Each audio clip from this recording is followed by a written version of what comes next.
Welcome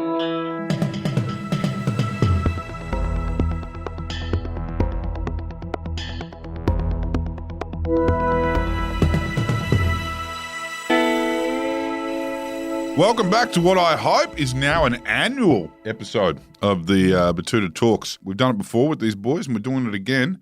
We've got Willie Mason and Justin Horo in the house. Thank you for joining us, guys. It took us a while to get it going, isn't it? 3 or 4 weeks. It's been brewing for a minute, but we're here. You got to let it go like 4 weeks, I reckon. Well, yeah, I'm just looking at the round now. Just have a look at how things are going if we're talking rugby league. Two titans of independent media, really, you know. Yeah, busy things, all sorts of stuff going on. Yeah, I know, and we wanted to get a good look at the NRL season before we started gossiping about it.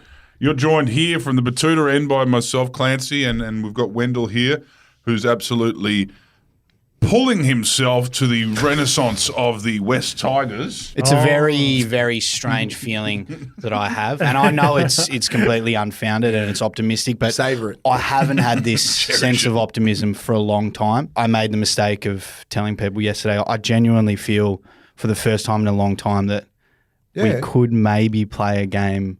I'm not saying you can't. I'm 100% with you. We just talked about it then. I was like, they look fucking all right. They do. They do. Galvin, But do you think you can make the finals? But they're also the West Tigers. So, But then you think about like that, when you really break down the 8, it's like, yeah, you can pick about 6, right? That's probably genuinely going to make it. And then all the rest is like, good luck. Yeah. Just try and jag a couple of wins here and there. And like, they're all going to be in the same book as the Bulldogs, the Titans, and all the sort of lower sort of teams. They'll be fine. They'll get better every single year. Tigers have they've got a decent side. They do. And as you said, jagging wins there. We're recording on a Tuesday after the Monday game. We have Dragons and Dolphins, 2 very gettable games before. Next 2. They're the ones that you go, are they consistent enough to be week in, week out, or do we just dish it up every 4 games, right? It's hard. And, it's hard to get like a Galvin kid who's like on, for an 18-year-old kid to be on every game, the week in, week out. It's good for 4 rounds, 6, 10, you get that. It's just like and you got to go through the origin period. And it's like, it's a fucking marathon, not a sprint. But he's going to miss those 2 games too. Yeah, he is, yeah. But the game against Para was a good sign because normally that's a letdown spot. We had 1 good win, so we'll drop the next one because we're feeling ourselves. And it looked like that. And it's the first time since 2020 that the Tigers have more wins than losses on the table. 2-1. And a nice little bye too. Springwood in a bye there, 6 points. Bang. So that doesn't really count because any stats from 2020 was like when the world was ending. That was it. We didn't know it was going to happen next week. So yes, I'm feeling good. That's when the Tigers get going. When the horsemen of the apocalypse are on the steps. Boys, what's going on? Congratulations on all your successes, by the way. You've become judging by some of the dummy spits I've seen in the newspapers, you've actually become quite visible in the world of NRL punditry. I know a lot of people that are tuning in to get the oil and listen to you guys like oracles. Did you ever see that happening with Levels? Did you ever see you becoming authorities? Well, firstly, thank you to you guys for hosting us. For people that don't know, we film out of here at Diamond Tennis Studios, and you guys have been great for us from day one. And like you said, hopefully we'll make this annual because we're here every year doing this. But trying to sound a little bit humble without being too far into ourselves. I always knew that we had a product. Biggest thing for me with podcast is do the 2 hosts or does a person have chemistry? And I think me and Mace mesh well together. We have 2 different perspectives. And it works really well. Everyone knows who Mace is. Not many people would have known who I was as much as Mace, unless you were not a diehard. Many people would have known you guys did that year together. Yes. Yeah. 2 years. 2 years. Yeah. Where was that? Manly then Catalans. Yeah, it's Manly then Catalans. My life. Mace's last 2, and it almost was my middle period, but it sort of ended me as well. No, it is about chemistry. It's about chemistry, right? I've known Hoz for like 15 years, right? And we've always had this ongoing, we could just talk about shit, right? And just like, same page sort of mentality. We might have different views, but it pretty much ends up on the same sort of page, right? Or we can disagree. Disagree is not a big deal. Yeah. You just have a different perspective. I have a different perspective, but we're not sitting there arguing like it's Stephen A. and fucking Max Kellerman. Do you know what I mean? It's not an argumentative show. Yeah. We're pretty much around the same ballpark, you know what I mean? And if you disagree, you break it down, which is what I love. Yeah. It's like, why do you disagree? It barely happens. Just like, well, this is what I think. Yeah. This is what you think. Okay, well, let's find common ground there. I think that's where punters love it, right? Because you're going to sit around a pub and have 2 or 3 different perspectives, right? You're not going to have 10. Yeah. You're really going to, and you'll find your common ground. So I think that's what happens. With Queenslanders, they say you get 4 around the table and 8 opinions. That's about right. I want to talk about football now. It seems like early in this season, we're seeing a lot of injuries. I feel like when what I'm about to say next is something that you guys might have planted in my mind as a seed last season. Are the boys playing too many games? No, I don't think so. I think it just happens with the game. Yep. You could go through every single year and go to round 4 and go, fuck, there's some injuries. Yeah. It's just because whatever they've been putting in the Telegraph or whatever the narrative they're trying to go at, you just know. You know about it now. If they didn't report on it, you wouldn't know. You just think, oh, he's missed a couple here, missed a couple there. Yeah. But it's when it happens to the big players. Yeah, that's the the difference. Tino, It's the, our the stars. ACLs. So when the stars go missing, it's Yeah. like, oh, damn, Yeah. because you want the stars in the game. Yeah. You know, the Reece Walshes, you want to see them every week. You want to see the big dogs every week. So when they're not on your TV, then you start talking about it. But there's injuries every single week. It just depends on who it happens to. How And many when you games would lose you... 4, those big 4 in 1 week. Yeah. 1 week. And then you go, oh, is we playing too many games? No, you're not. But how many games would have you played? So once you'd kind of established, you'd won a premiership, you were now like an established player. I'm not going to ask you, Justin, because you kind of came a bit. You came when all the exhibitions had kind of kicked off, you know, the All-Stars and that kind of stuff. So, Willie, when you were playing, how many matches would you play a season? Like, what were you paid to play for? 24 games. 24 games? Yeah, So plus your origins, plus your tests, Yeah. everything like that. So that was mostly my peak. It was like... And you're always playing finals, so that's another 3 and games. Yeah. So I think there was a couple of years there when me and the great Anthony Minicello in 2004, we played something like 40 games each. Like, I think he played 42 and I played 40 because I might have missed 2 during the year for suspension or something like that. Like it was, and he played 80 minutes of every game, right? And I'm sitting there, I'm playing perhaps 60 a game, you know what I mean? It's obviously different positions, but the amount of running he had on his back and I had on his legs and back end, that's why he ended up with a back problem in 2006. Yeah. He played from 2000 to 2006. We both pretty much fell off nearly at the same time. Yeah. Like with injury, like a major injury, right? Yeah. You nearly need a major injury To- to reset everything, right? And that's why you put your hands together for guys like Cam Smith. You're like, not a major injury and play for 18, 19 years to play at the peak the whole time. It's like, no one will ever do what he's done. Yeah. People sort of fall off, you know? Your peak is like about 6 or 7 years and then you sort of plateau out and then you just sort of play just normal stuff for the NRL. You know, but like you need an injury every now and again. But to say there's too many injuries, no, there's not. You get injured, it's just been the wrong players have been injured, our superstars. One thing people forget is Jonathan Thurston played all but 20 minutes of every minute of the 8 in a row. There was 20 minutes he sat out for when they thought he'd shattered his leg. Yeah. That's when he nearly broke his leg out of the socket and he just walked off. They had to pull him off. Yeah. Cam Smith would have played every minute, wouldn't he? Or did he miss? Did he miss any games there? I think he missed a couple of games. I think he missed. That's why JT's held in such high rate, 36 games. I think He Cam missed started 20 before slightly. Cam started maybe in a couple- 2003. Yeah. Okay. So he was at the back. He was And when they were JT didn't losing start to 2006. consistently. Yeah.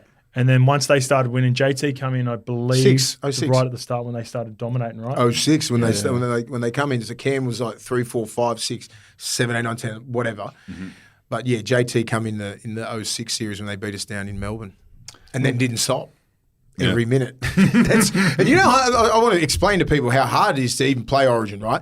But to be able to be fit for Origin, you've got to get through a 10 or 11 games of NRL. And even back then, you had to get through an Anzac test, the preseason, everything to be fit for this 6-week little fucking break, 6-week little thing that we have over like whatever. And you've got to be fit for that as well. And then dominate through the games, play for your state on Wednesday, back up on the Friday, and then go through that whole thing again. Rinse and repeat.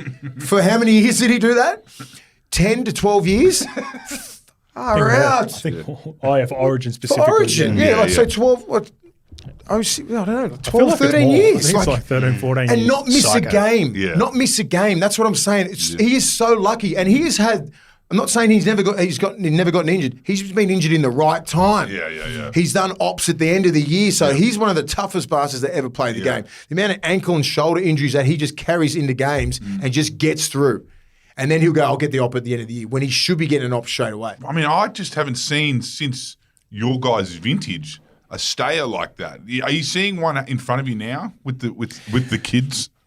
No. I thought Munster was going to be like that, and he seemed to miss a couple of games here and there. It sort of catches up to you when you're in your back sort of 20s, like the 28, 29. Yeah. Cherry Evans has had good longevity. Cherry Evans is a stayer. Yeah. He's the one that stands out. Yeah. He hasn't had. I'm just trying to. I can't remember the last time he's had a significant injury. Yeah, nothing. And he's on about nothing crazy. He's like on 308 games. I reckon recos. he's got a couple more seasons. He'll get to 350. Yeah. Easy. And that's because he's been healthy. Yeah. Yeah, Especially someone like DCE, there's so much neck that they could catch. hard to get through. It's hard to get through your 20s. Hard to get through your 20s without a major ACL, a shoulder reco, or just something that'll set you right back. And like JT's had about 3 shoulder reconstructions, but they've all been in the same. So he's. I'm trying to think of the big boys. Isaiah Yeo, feel like he hasn't missed many games. Yeah. No, he hasn't. Feel like he's he's probably the Iron Man of every game because he's 80 minutes too, and he's in the middle. So you think in the last 5 or 6 years, right? Whenever just say they've been on their run 4 or 5 years now, I don't think he's missed that many minutes. I can't remember him missing hardly any games.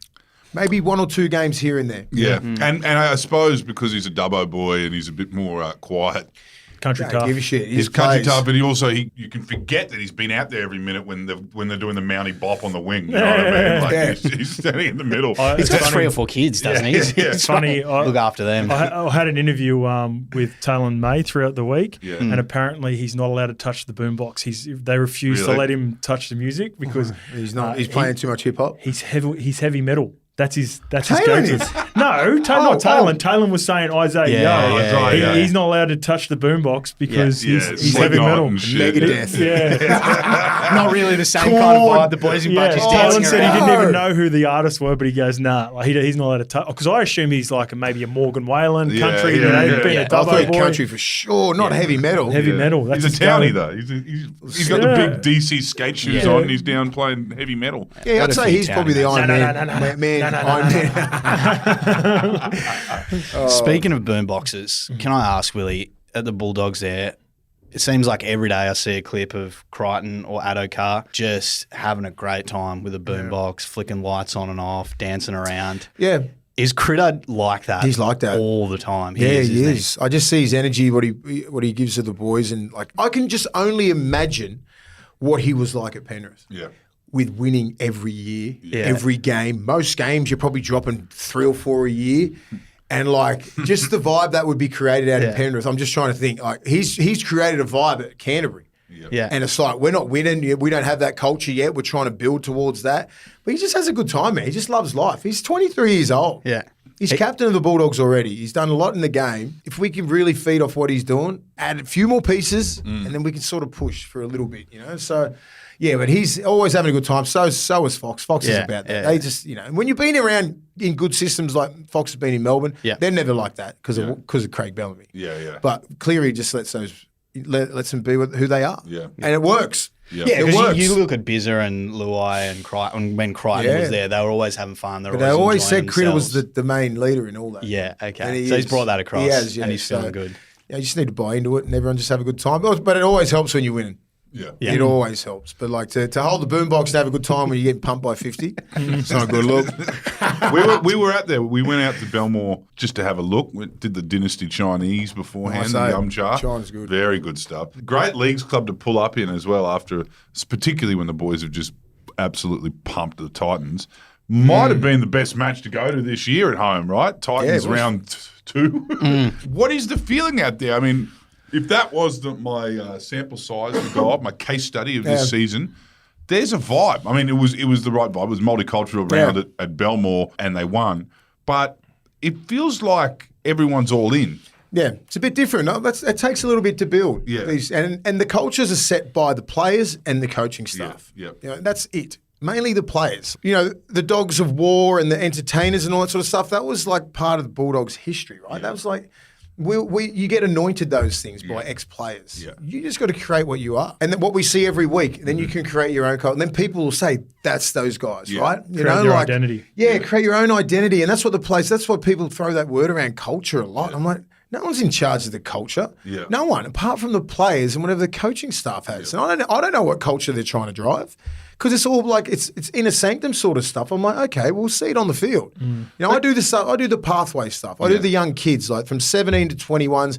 I've got a green light to just, I can rock up at first grade train. I can do whatever. I can sit there and watch, but I'm not like that. Yeah. I fucking think of 1,000 other things to do, right? And watch first grade train. They're good. They're athletes. Yep, seen this before. See you later. Right? Mine is like 17 to 21. They're the next men up mentality where we need to get these kids like indoctrinated in what a bulldog is, what it looks like, and what Cam wants to see.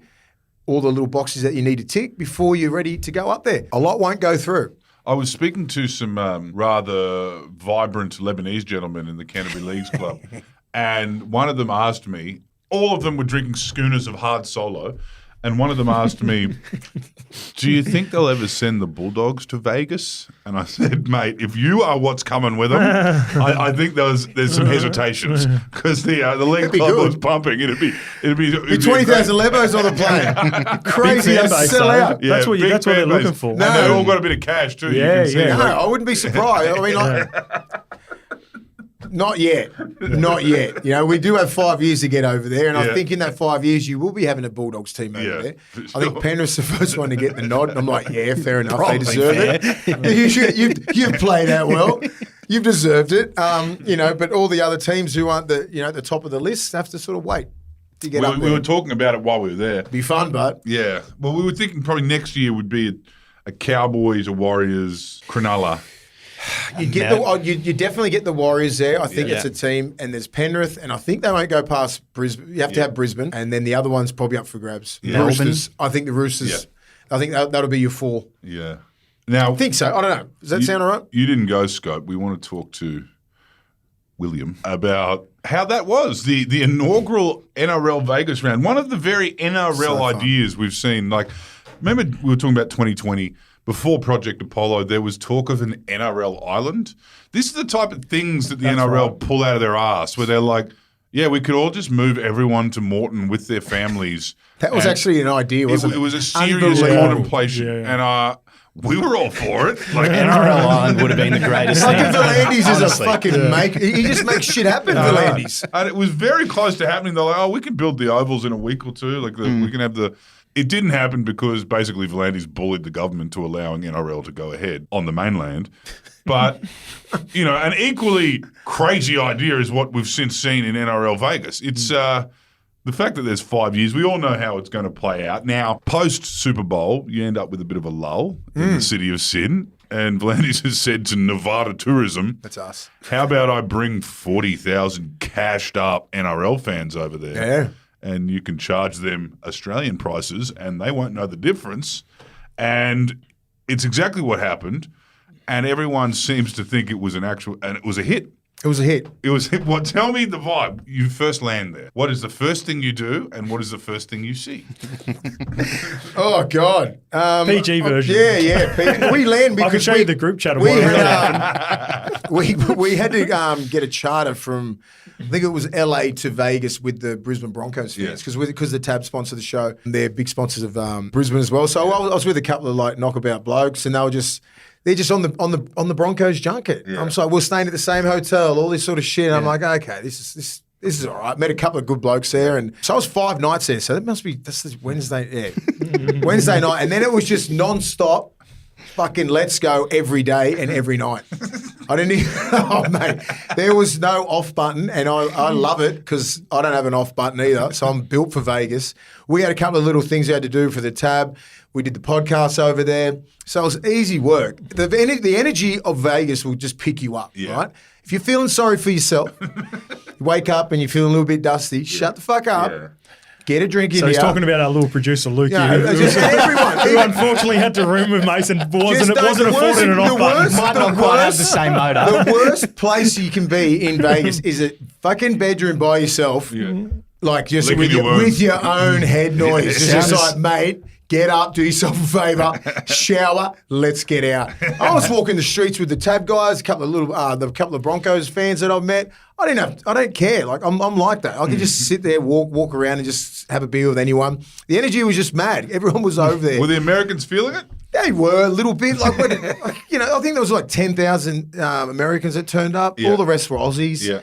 You know, by the time Thursday, Friday hit, because no one was going there just for fucking 2 days. They were 5-nighters or 4-nighters. And you just see blokes, I'd be walking out of the Cosmo like 10:30 in the morning. Hey, Willie, how you going, mate? Like, oh, damn it. Yeah, I'm good. But it's not like you're doing that. You would never do that sort of shit in Sydney because it's just really frowned upon. Yeah. Over there, nothing's frowned upon. Yeah. And everyone's on the same vibe and same energy and no one cares. Yeah. It's Vegas and it's supposed to happen. You know what I mean? It's just like, I should have went harder. I'm like, I can't wait to get back there. I'll be like, no, I don't know my limits. I'm like, I could have went harder. Yeah. 2025, look I feel out. bad. I left some over there.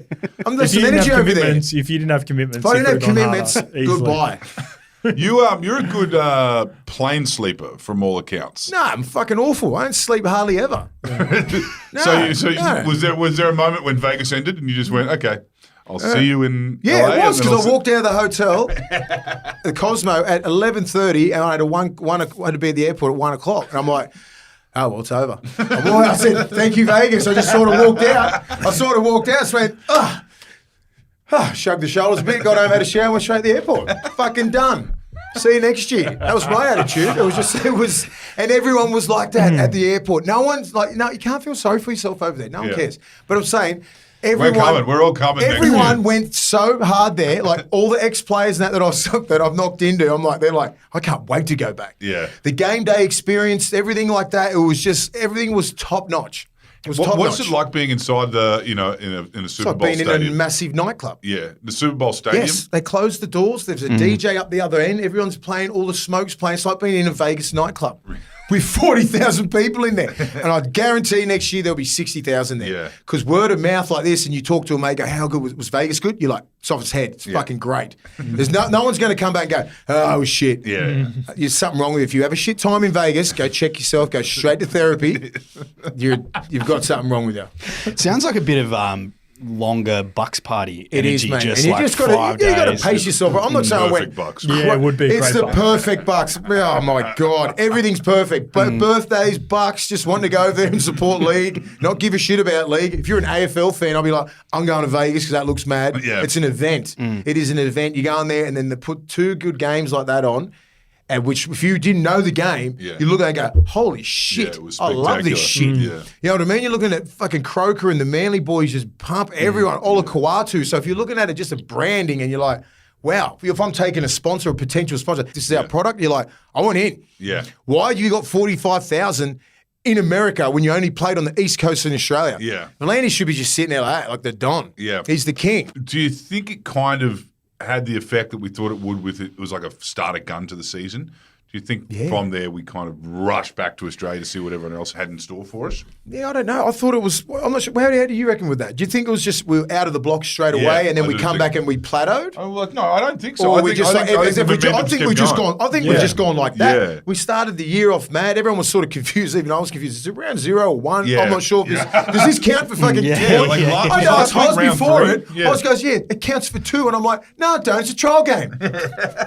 He thought South had the bye the I next thought week, they had but it the was bye. round They 0. all It was had the actually- He goes, I think South will be better rested than the other teams because they got the bye next Yeah. week. I said, no, all 4 have the bye. Like they're not playing round 1. And you could tell too because most of the boys were out, and I reckon the coaches would have been so happy with everything. There was no like That's a good point, yeah. regulations No on dramas. anybody. There was no dramas because you didn't sit them in a room like kids. Yeah. You trusted them like adults. Yeah. They went out there. They behaved like fucking adults. So they really did. There was potential for all that there was to go potential wrong. because I saw a heap of the boys out, and I just kept walking. I was like, "That's fucking oh shit!" There's a whole team there. Surely there were some yonder pouches for the phones to go into after full time. I think what happened, they looked after themselves. I think there's the amount of fuck ups that have been happening in the game. They would have got the talking to from everyone, all the big dogs. Yeah. You mess up, you're out. Yeah. Right? So when there's repercussions and consequences to your fucking little actions, then you get treated like that and you know the repercussions and you'll sit back because they're all adults and go, I don't have to do that shit. I'm not going to fucking get in a fight or do dumb shit. Like, you know, not that it happens all the time, but if someone's pressuring you at a joint. NRL and players that- have been locked up in Vegas We've before. been what? Hey, exactly.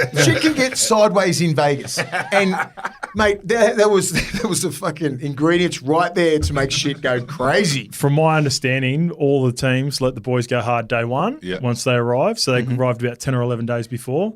So they got it out of their system. Right. In LA, Concentrated and on footy and then always had the carrot. Yeah. We're going to let you go out after. So they're able to concentrate on that 10 to 11 day period, knowing that Modern day coaching. they had a crack early. But a lot of them don't hardly any drink anymore too. Right. So even though you get the green light, some obviously chose not to. Some decided to party a little bit That's after. something I want to talk about a little bit with the, a lot of blokes with faith, right? You had a bit of it in the Bulldogs. I'm sure you had a bit of it in Manly scope, but Hasm never had a beer. You have, the Islander boys with their Christianity. Everyone wants to talk about this Penrith dynasty, and they always talk about, it's a younger team, it's a different type of game. They've arrived perfectly in time for this new type of game. It's a running game. They're all younger and fitter than everyone. No one's mentioned that most of these boys don't drink. Until you started on that, I started thinking that's an underrated part of their success. Yeah, they're all good church boys, and they go home and play video games. They don't do what you and blokes are doing. The culture shift is great, right? And I think it's great for the game. It's great for all these younger kids coming through. If the parents are going to go, okay, put your kid in rugby league. If you're coming through the 90s and shit and 2000s, you're like, this guy's a bunch of lunatics. I get it, right? But we were just like products of our environment, and we chose, and that was the part that we had. It was just a drinking culture. All the OGs I get did it. All the guys that you looked up to, the legends of the games in the 90s, next minute they're next door to me, right? And they're going, you're not leaving the league sub till you have a fucking beer. You're not leaving, like on a Tuesday night, you're not leaving the RSL till you have 6 schooners and shit. That's what I got indoctrinated into me. But also you had like the 70-year-old blokes in the club there too. Plus it's my choice, and if I want to have a good time, I'll have a good time as well. So I don't ever put it on the culture of the thing or anything. That's just me. And if you don't want to drink, you don't drink. I don't give a shit what you do. The culture was like that, right? There was hardly a dude that didn't drink on Mad. Like, it was Hasm. We respected Hasm's faith. He was the only one that didn't have a drink on Mad Monday, right? The only one. Even Pricey had his little Midorian lemonades, right? But he'd have a couple. That's about it. All the rest. I didn't know Pricey was a teetotaler. He never used to drink. But he'd have a little Midorian lemonade. Celebrate the year, Pricey. Delicious. Warner used to love a Midori, didn't he? But like, so you're talking a whole other 30 players are doing the same thing, right? Yeah. When I come into the game only just turned professionally, not 96, 97. 98, the game come back together. So it's just like, we were part of that whole thing. That sort of. You were a Hunter Mariners exactly. junior, like weren't you? Newcastle junior. But anyway, like from right now, like these young kids are coming into systems. They're not drinking. Their senior players aren't drinking. It's not like that. It's great for a young kid. You know what I mean? It's good for even parents to put kids into rugby league or rugby union, because the whole culture of like professional sports, it's nearly frowned upon. Like, I'm talking to young kids at the border. I say, what did you do on the weekend? No, nothing. Just hung with the family. I had one day off. I just recovered. I'm like, boring. Fuck. Next, I got to talk to a brick wall. You know what I mean? But that's just the way it is. And, and I respect. Just trying to find out what the boys are up to. And I asked him. I said, so these guys aren't even in the top 30. These guys are just, but they're hustling to try and get in the top 30. And I said, what'd you do? And they're like, no. I said, is it like, do you boys hang out on the weekend? No, don't do that. You guys get a Meriton hotel room, maybe? Nothing. And like, is this like, is there? And then I spend 30 hours in a Meriton? Yeah, but I was just thinking, have you ever done that? So I was just thinking, so it took me a while to go, okay, well, this is not the culture anymore. And just don't even fucking talk to them about anything. Just talk to them about life, right? Talk about footy. It's not about that. Just talk about footy and shit, like, because they talk to me like I'm a fucking dinosaur. Did this really happen? Dude, it's like 10 years ago. You know what I mean? It's like, yeah, I didn't play in the fucking 60s, 10 mate. weeks ago in Vegas. Yeah, mate. I'm not even playing. But like they just go, but that's the difference, right? With, you talk to these guys are like with their families, they shit themselves. Because of the pressure that's in training and everything. They're like, I don't want to be like hungover for the training session. I'm like, it's a fucking training session. That's in my head. Like blokes used to, because it was the old school mentality. Ring out the piss. It was the old school sort of mentality. You drink hard, play hard, train hard. Everything was at 100%. Everything. Wasn't fucking anything done at like, our training sessions were at 1,000,000% all the time. We used to train like that, play like that, and off the field was like that. So they've just gone the other way, and they just, the play bits just whatever. You can still have a drink, but they're petrified to turn up on the Monday and be like a little bit off. And it's like, well, and that's the culture thing. That's a culture shift. That's a good thing. That has to be financial as well, right? Yeah, like, money plays a part. Yeah, look, there's more repercussions and there's more money on the line now for it. So being professional, like I got an insight into Melbourne Storm's culture. I've become close with a couple, in particular like Munster and a few of these players. And Bellamy's like that. So even though you think of like, some of those Melbourne Storm players over the years as larrikins. Fun boys. He identifies spots in the schedule early on in the year. So they've always got a carrot. Yeah. They've got like 5-6 weeks. Boys, you've got a bye coming up in 4 weeks. Yeah. We're going to get together. They all get together as a club. They invite their partners, all that sort of stuff. They drop the shoulders together. Yeah. So they know that they can work hard. I think a lot more teams and a lot more players, individuals are doing that these days. Where I was like, me and Mace are pretty much similar. Were you in Manly in the red leather couch days? Yeah. Shout out to the red leather. the red leather. And the snake. Love it. Yeah. You only really played for Manly if you made it to red leather. If you haven't made it to red leather, you're not a and I proper played Manly 1 player. year and I got to red leather. Mace was somehow at red leather before he even got to Manly. That happened. Exactly.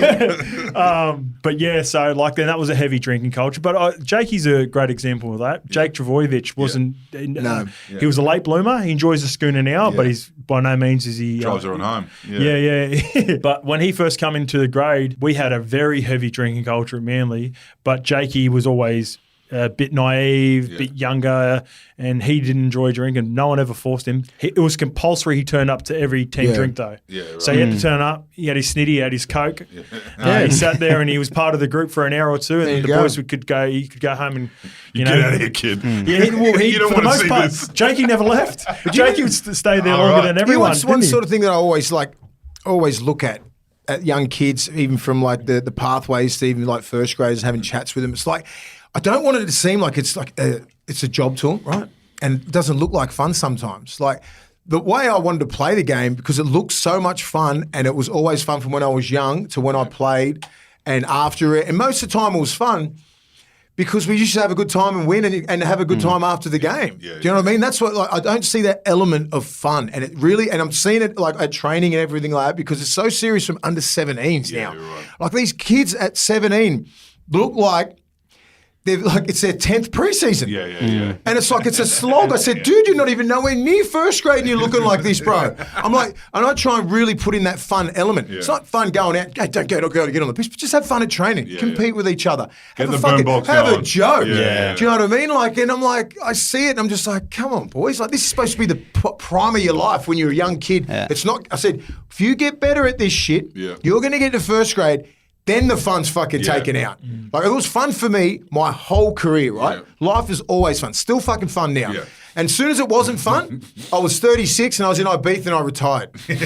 That's when it wasn't fun for me because the coach pissed me off and I didn't want to turn up the train. I was like, I'm fucking done. But I was 36. So imagine if it's done at 22. I know. I would have went, that's my point. I'm like, if I was 22 and I'm thinking I'm going to first grade and I'm like, this sucks, man. It's not fun. The coach is an ass. I said, all the boys are fucking flogs. I'm out. Like, it never happened to me like that. You oversaw, and we've spoken about this before, you were kind of the first, one of the first faces in like the Pacific kind of revolution, one of the early Tongan boys. Your family came via New Zealand scope, but also you would have, joined that first wave. Well, my dad was one of the first, like when the Kiwi influx happened, and like right at the start. So you think of the Sorensen brothers in the 80s, the mid 80s, and then there was Hugh Magana, Olsen Filipana. And then my dad started playing NRL in 1990, and there probably would have been a representation of less than 5% of either Kiwis or Islanders. Now it's 60%. Now it's 60%. That's in NRL. Yeah. Imagine what it's like in the pathways. Yeah. Well, that's what I'm wondering. What are the demographics you're seeing with the younger kids coming through? Is there, I know with Hazem, Al Majri, he triggered a wave of, Lebanese. They're all coming through now. Yeah. They're in the pathways now, and they're in a lot of systems. Yeah. African lads? There's a few. A lot of Fijians. More AFL, I reckon. Yeah, right. Yeah, because there's Africans playing Sudanese and everything settled down in Melbourne. Yeah, right. A lot settled in Melbourne. A few out west. So you'd be the next 10 years. Basketball you'll probably as see a well. lot more influx of that rugby league in Melbourne, right? Because they spent $30 million on some complex for rugby league down there for development and everything like that. So with the Polynesian kids, you're probably seeing I think it's probably high. It's like 60, 70%. But it's like, I think that's sort of probably going to die down too now because of the pace of the game. Yeah, right. Because you're like, I'm looking at young kids now, like what sort of body types you're looking at. You're sort of stalking how fit they are. Josh Papali'i's not getting the Josh start. Exactly. Do you know what I mean? Like you're looking at that, you're looking at middles, you're like, if you can't play like a whole 30 minutes straight in the middle, like in SG ball, which is under 19s, or the next one, Jersey Flag, you're looking sideways going, well, where's that next kid? How does Payne Haas do it? He's I got a always look at him ridiculous and I motor, just mate. don't understand how a guy who is that size It's just has his genetics. that motor. His genetics. He's Samoan. He's got like Swedish in him, Filipino. Like he's cut from a few different cloths. Big, Because tall. you Plus look at his work shape, ethic. right, and go like, nah, he's probably not going because to he's have. like a $125. He's about $120, and he mate. wins fitness tests, doesn't he, at the kills it. He's Broncos? fast. That's why he's unstoppable. Like Yeah. you're never going to see a Payne Haas in it again. Like Okay. people need to understand what we're seeing now is fucking near greatness. What he's doing in this modern day era, how fast it is, how effective that guy is, what he does in the game, and how dominant he is. Right. You throw in a couple of grand finals to that guy, a couple of man of matches in State of Origin, he'll go down as fucking top 3 easy props of all time in any era. You throw him in the 80s, what would he do now? Yeah. He doesn't even lift a weight. He's 120 kilo. Yeah. And he's a ball player. You know, in this modern day, he doesn't have to ball play. Yeah. You know what I mean? He doesn't have to ball play like he's got that skill set, but he doesn't have to. Because no one can bash him one-on-one. Unless you're like, you really get him slipping. Okay, Leota might get under him, but it still ain't going to be boom on his back. It's just going to go, Yeah. and he's just probably going to play the ball. Yeah. Never really seen him He's just lift going in a row. to he's just going to gradually stop You running. know, like Tino might get him maybe if Yeah. you get him off balance. So it's going to be very rare to hit a sort of guy like that. So you're looking at different body types you're probably looking at Leota and Fisher Harris body types, to be honest. Because it's hard to get a guy like a Tino, a 6'5" guy, 115, 20 kilos, 10, 12% body fat with a high skill set. Yeah. And a big motor. You know, it's like they're an anomaly. So when you see those kids, Yeah. boom, every team will go to that body type because it's rare, right? Payne Haas is rare. So that's why the 15, 16 So you year think old kids running's going to be a big part of it? you better be fit, kid. Yeah. Body types. If you're not beeping like 14, if you're not these doing beach balls if you're aren't not gonna yo-yo, last, if you're not yo-yoing near 20 in the middle, you might play NRL, but you're not going to dominate the game. Now, why would you want to play a game that you're not going to dominate? Especially the big Polynesian kids. I've got a lot to do with these young kids. Like 6'4", 12% body fat. They've got all the data and analytics. I'm just like, if you don't have a skill set that we're looking for, you will not progress to the next stage. Yeah. The passing game. You can't just be a battering ram to run into people because when you get to the next level, you got to run into a Fisher Harris who's going to fold you. And you're going to run into a Payne Haas and a Tino and a Leota and a Fanua Blake and all these guys that will pump you if you don't have that skill set to pass, nice soft hands, understand unders, overs, detail at markers, all these sort of things. That's all I'm looking at as to a young kid. Yeah. And I'm like, if he's not ticking these boxes now, 18, 19, 20 will give you. And then if you're not doing it by 20, you're out of the game. Yeah. So the next 17-year-old kid comes up. Then the next one. So you give him about 3 years. So if you don't work on, like if you're a young kid listening, if you're not coached well from 12 to 15 with all the fundamentals and passing and skill set and everything like that, then 15 to 20, that's when you really got to put your work in, right? You got to really like just get your fitness, get your passing, IQ of the game, and then like physicality. That's the lowest hanging fruit for you because you're 6'4" and 120 kilo. But you've got to have all the other skill sets for you to dominate. So if you have all those, then you got a Tino, then you got a Payne Haas, then you got all these other guys, and then you on top of that, be as fit as a marathon runner. Yeah. You know, like About 80 it minutes. is ridiculous how many big kids are out there that cannot string more than 15 minutes together. I'm like, if I put you in the middle in an NRL game right now, kid, how long do you reckon you'd last? 7 or 8. Okay, not even 4 sets. How did you guys go? What was changing in the game when you came along? The wrestle. Yeah. Yeah, the wrestle would become pretty big. Melbourne Storm were at the forefront of it. When Big I Larry started in Papadopoulos. 2010, they had already been dominating for a couple of years through the middle part of Mace's career. So they were bringing down MMA jiu-jitsu coaches to training? Was that Yeah, what I they feel had like- John, the guy, he coached Randy Couture and shit, Yeah, and he was their dude. I feel like coaches are trying to quicken the game up and look for athletes that can quicken the game up. Back when I started, they were trying to slow it down. Right. So it was more about that endurance. Can I ask body types there? The debate seems to have fired up a little bit over the last week or so, and it always seems to be the same people. It's like skinny white halfbacks and tuck shop lady mums called Cheryl who want to see weight divisions in place for younger kids. What do you guys reckon about It's that? a mentality, right? You got a 12-year-old kid who is an absolute wrecking ball and like is bending blokes back and just tackle tech off the chain. You're like, yeah, you're too good for 12-year-old. Yeah. Like, but Was if that- you're was gonna, that you? Was No, that you boys? no, never. If you've got a 12-year-old Polynesian kid who's just big, who's just having fun and just walking through the line, all that sort of stuff, he's not coming off the back fence knocking people out. Yeah. You know what I mean? Like, if he's doing that, you've got to put him up, right? You're like, he's just way too good. If he's doing stuff like Tal Malolo's doing in first grade when he was in his prime, you need to move up. But if he's a 10-year-old kid who's just playing with his mates, who's just A chubby. big Polynesian kid, bro. Yeah. That's what happens. You know what I mean? And he's walking through the line. He's not destroying anything. Teach the kids how to get Then- tangled up in those ankles. You know, like, good luck, you know. But if he's doing other stuff that it's like actually like hurting other kids, maybe look at putting him up. But you don't put him up because mentally, and you don't shame the kid as well. They've done that a couple of times. Like, you can't do that to that big kid, man. He's mentally still a 12-year-old kid. You know, or a 10-year-old kid. Like, you're scarring him for life. He doesn't want to do any team sport. His parents are probably trying to educate him on being in team sport, what's good for his growth, instead of sitting at home playing fucking video games. All that shit. Right? Don't do that. Don't do that to the kids. Like, the coaches aren't stupid enough to have a 12-year-old kid who's an absolute gun.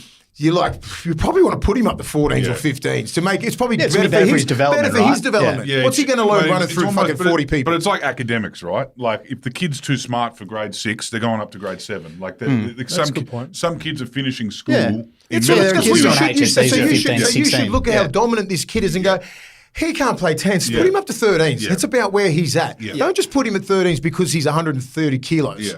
He's not ready for 13s because a 13-year-old kid, he's a young little man. You know, it's a different mentality. You scar the kid for life. Yeah, There's pros kids and are getting cons. scarred at either end of that, right? Like, you know, he's a big island lad. He can keep moving, and it's very funny, and everyone's hanging off him. And then when he falls, he might, you know, some There's kid pros and cons to might get both. squashed. But that's all good, right? It's not like, as you said, he's not back fencing it, and he's not, you know, he doesn't know how to get under someone's ribs and No, crush he's them. not putting his front foot in and jamming his shoulder into your ribs and wrestling and putting your fucking python because grips on him. that kid, when you move him up to 13s, he's, you know, there's gets guys pumped. with hair on their chin, and they're absolutely going to, Especially out west, west, because there's a lot of you go out there. Man, I'll do like some work with Harold Matts in the development. There's some kids there, like he's 14.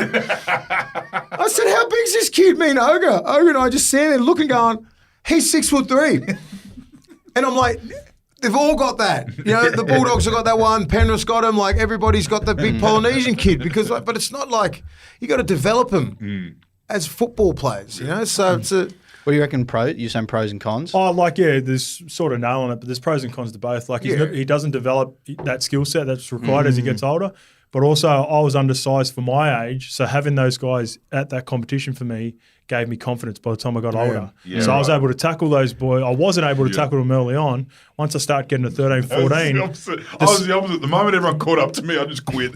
I just said, you know, You gain these guys are as confidence big out as of me now, and they're fucking me up. So I no longer have that growth spurt advantage. I'm out. It does give you confidence, though, when you learn how to tackle them eventually. And then you get to 15 and 16, you're like, oh, I can handle myself. So important, the development of young kids. Because I'm at the coalface now, and I see these kids come through the grades and not get taught the fundamentals of rugby league with 3-on-2s and passing and soft hands and that. It's just the product of give the ball to the big Polynesian kid and let 20 blokes hang off his legs and let him walk through. And then he gets to around about 17, 18 where he is now.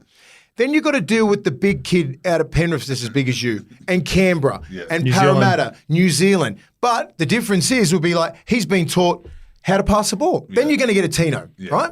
Fundamentals, all that kind of stuff. Depends what position he's been playing, all that kind of stuff. Like, and then let them grow, and then they get to about 17, 18, and then you could really like point whatever position they want in. Where are the pockets of talent you're seeing? I mean, obviously the Penrith grassroots, everyone will say that, but that's also Penrith grassroots is equivalent to fucking half of a city. Where else are you seeing? I know there's always, I mean, we always see veins in the bush. Central Queensland, that's where the last kind of wave of kind of white boys have come from, is the fucking Munsters and the Harry Grants and DCEs and whatever. Where else are you seeing? Are you seeing a little, and I know that the Bulldogs have changed now where the club is, and this is all Gus, right? The club's a bit more involved in the regos and paying for things for the kids in the grassroots level, which obviously encourages grassroots. Are there pockets down that way? Southwest? I don't know. I'd say New Zealand. Yeah, New Zealand. I think it's always untapped. Like, I remember we got Sonny Bill and Roy Asatasi within 2 years. Like, they're Turned out all right. Yeah, do you know what I mean? Like, if I just leave those two names there, like, you're like, that's enough. You know, if you're a recruitment officer, that's enough. I got Roy Asatasi and I got Sonny Bill. I quit. That's it. That's about it. So there's always that young kid. Look at RTS sort of slid through. You've got to have that person on the ground in New Zealand, that looking at these guys come through New Zealand schoolboys, and they're sort of at the cross lines. They're going, I could go to league. more money. Yeah. Union, probably less. Got to wait behind Bowden Barrett and all these sort of freaks. You know what I mean? Like, it's like, I think New Zealand's still untapped. Do you boys reckon you have those skills like that Artie Beetson eye? You know, he was... It's hard. Like, Artie Beetson was in a different era where you could identify a lot of talent. Yeah. Like, even like Noel Cleal. Remember Noel Cleal was out in the country getting like Jamie Lyon and stuff like that. O'Sullivan. Yeah, guys. He's worked with Wayne heaps. Yeah, O'Sullivan's the one with the Dolphins now, right? What's happening now? He was a big part of the Storm. Yeah, right? yeah, he was big. Yeah. But you get these kids and they're already like under management. This is what happens. Like so the managers already got these guys at 15. Yeah. So the managers talk to the recruitment and the development. So that relationship there means you get their best kid. Yeah. You'll get Payne Haas. Do you know what I mean? You'll get Tino because they've been looking after him since they were 15. Then they get to 18, 19 and they're playing first grade, all that sort of stuff. But they're cultivated really early. Yeah. All the big dogs are. So if you see that young kid who's 6'4", 110 kilos, pretty lean, good skill set, guaranteed he's contracting here as a manager. Yeah, right. There's no little diamonds out there when you're going out in the Dubbo and all this shit. Like, oh my God, there's fucking Greg Inglis. Yeah. No, he's contracted. He's under management. Yeah. He's ready to come up. There's a lot more eyes. There is so many eyes, and they're already ready to go. It's the cultivation of those young kids and being them in the right system for those kids at the right time, so they can be the players that they are. Right. And that's about it. We ain't going to go to Serena and find Wendell Saylor.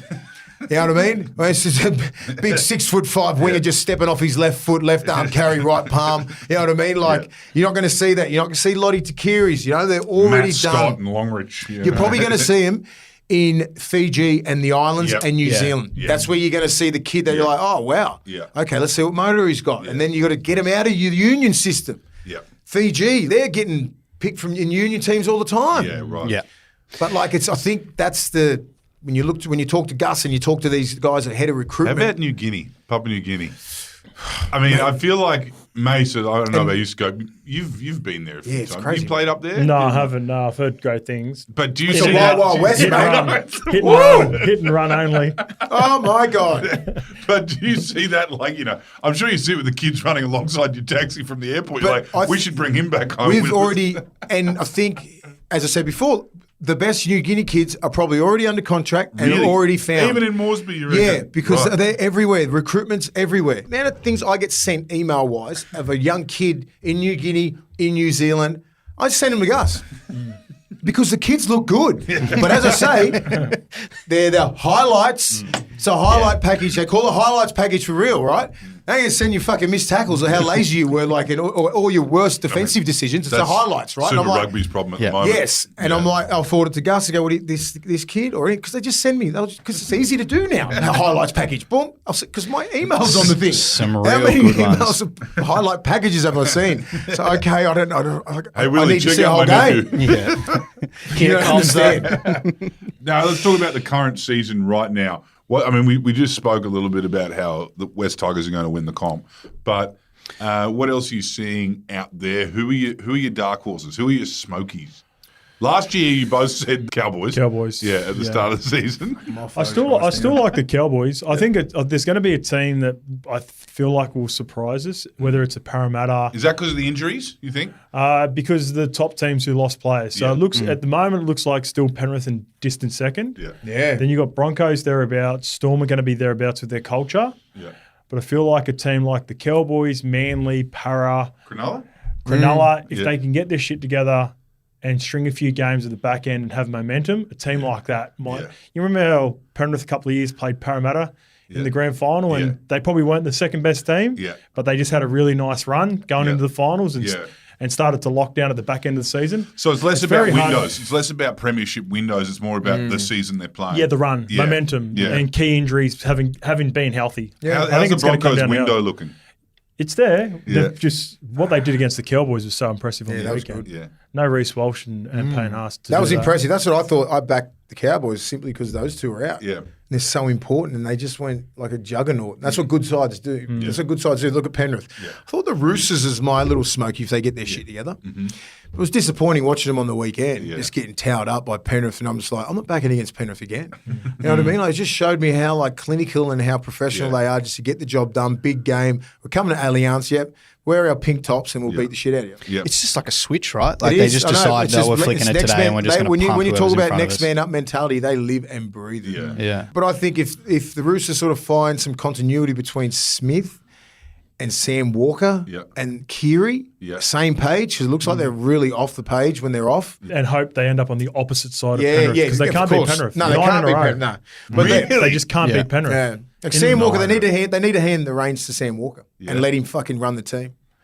Do you think he's there? Do you think he's there? It's his third or fourth year. Maturity wise? Yeah. Fourth year, I'm thinking that's time. yeah, You yeah. know, last year We he all got a bit dropped. worried about him when he did that big move when he ran the clock out that match. Circled back against the Yeah, Titans. we're like, I love Smart that. play. I love that shit. That's Most players basketball, don't do baby. it more, yeah. Yeah, I It's don't know. They're the ones with all the strike. They're the ones with all the strike that Yeah, can go head to they've got head the roster. with Penrith. With because their kicking game, their back five can really get out of yardage. You've got good guys up front. They've got good bench, good depth. Like they're exactly like Penrith, but the Penrith are clinical. That's the only team that I can see that could actually beat them. Them and Parramatta if Parramatta are on. You're saying that was it the Roosters have lost 9 in a row to Penrith? Yeah, 9 in Yeah. a row. Yeah, they haven't beaten for like 5 years. And they've had a good roster the entire Yeah. time. Now, Penrith would have done that to a lot of teams, Yeah. but It Roosters, hurts Roosters more. Roosters have got the roster to actually not drop that many. So I think they've got to get over that. Roosters That's get gonna a be the bit hardest part. superstitious too. You know, like they do, and Parramatta does too. Some clubs get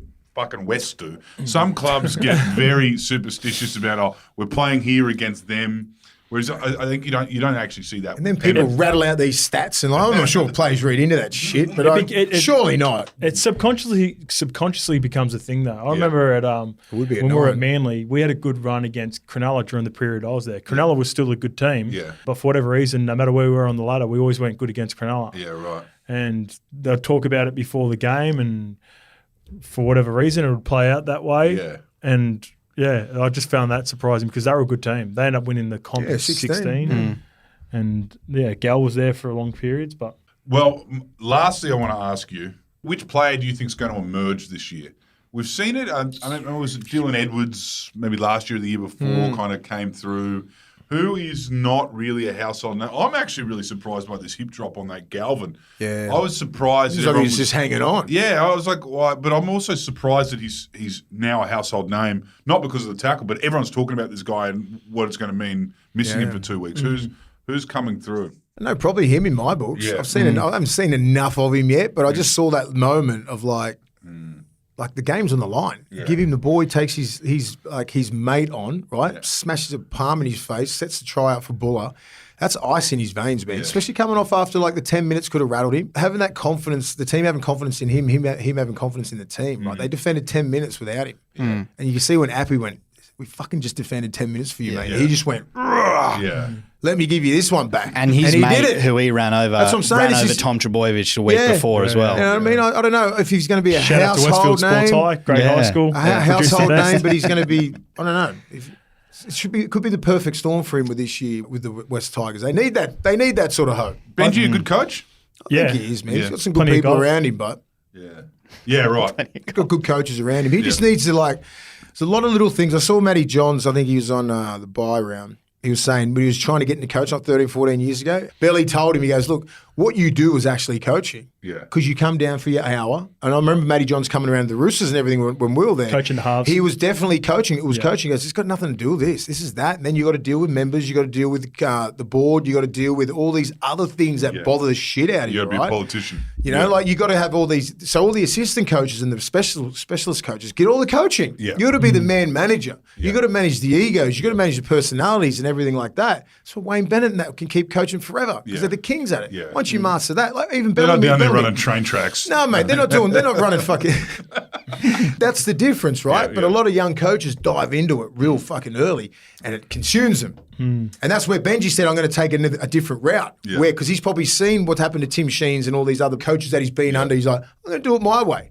That's Do you think- and then Dean is that- Ritchie gave him some tips. Is that kind of like the is that kind of like you're more of an origin coach in that sense? You know what I mean? You're just what it there is. and you're around and you're hovering above them. Yeah, but I think he'd be more hands-on, Benji. Yeah. You know, but he's got Heinington wrap up. there. He's got Robbie Farah. He's got Scando there. All the guys that he's been to war with Yeah. and played a lot of games with, who he trusts. And I think they trust him. You know, so when you get your halves coach or your defensive coach, and you understand we're on the same page, You don't care. Yeah. You go do your thing. We're on the same page. We'll all sit around as coaches now. What's our main objective? Blah, blah, blah, blah. Yeah. We need this, X, Y, and Z. Then we all come back in.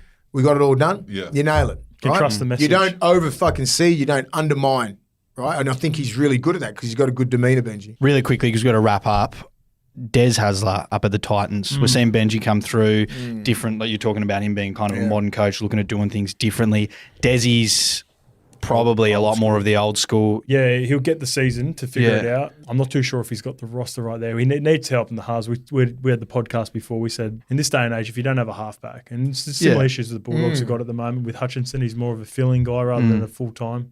So probably get the season. A couple of key players. Yeah. Like he loves foreign and stuff like that. But he looks like not a mess. Like last week it did. I think when the Dogs got him pretty convincingly, it did. But last week they looked all right for like 25 minutes.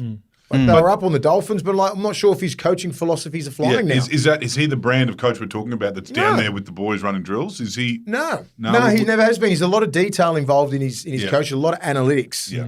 Right? And I'm not sure if that cattle up there are analytical players. He's a bit quirky too. You know, like he's he's very quirky. Yeah, so like I think Des is a good coach, but those teams that he had at Manly and at Bulldogs, they were pretty good teams. Yeah, they were top 4 teams every year. You know, he had some really good cattle there. If you have a look at those sides from 2004 to 2011, and then you have a look at the Dogs from 12 to 15, 16 or whenever he left, got the 2 premierships, got the 2 other ones, lost them. Could have 4 premiership rings. Scope, what kind of quirkiness are we talking? Oh, look, I wasn't there while he was there, but like you think of Des in some of the, I don't know if you've seen his post-match press conferences, He's a bit of a weird cat, and he also if you're a weird cat, then you've got to have like weird look at the plane. Cats around you. Yeah, he's got like Chucky and Snake, and all those guys are a little bit different. James Graham, you listen to him on the podcast. He's a bit of a weirdo in the best possible way, right? We are all so I'm looking at that Titans team. I'm trying to figure out like who's the weirdo that can It's not connect with Tino. him. Tino's a fucking boy from Gimpy with a mullet. No. Like, you know. He needs a weird cat in the middle that he can translate his message and then he can pass it on to the playing group. I don't think he's got that there at the moment. What about Madge? Is Madge one of this dying breed of coaches? The drill sergeant. Major pain. Well, maybe because like you have a look at his success at South, right? Just fucking hard-nosed players, bunch of men. Yeah. You know, have a look at that premiership winning side with the teams that he had when they were Half of going them on, were related to each going other. on going on those big runs, and then he goes to Tigers. On the whole paradox is a bunch of kids that didn't relate to him. Yeah.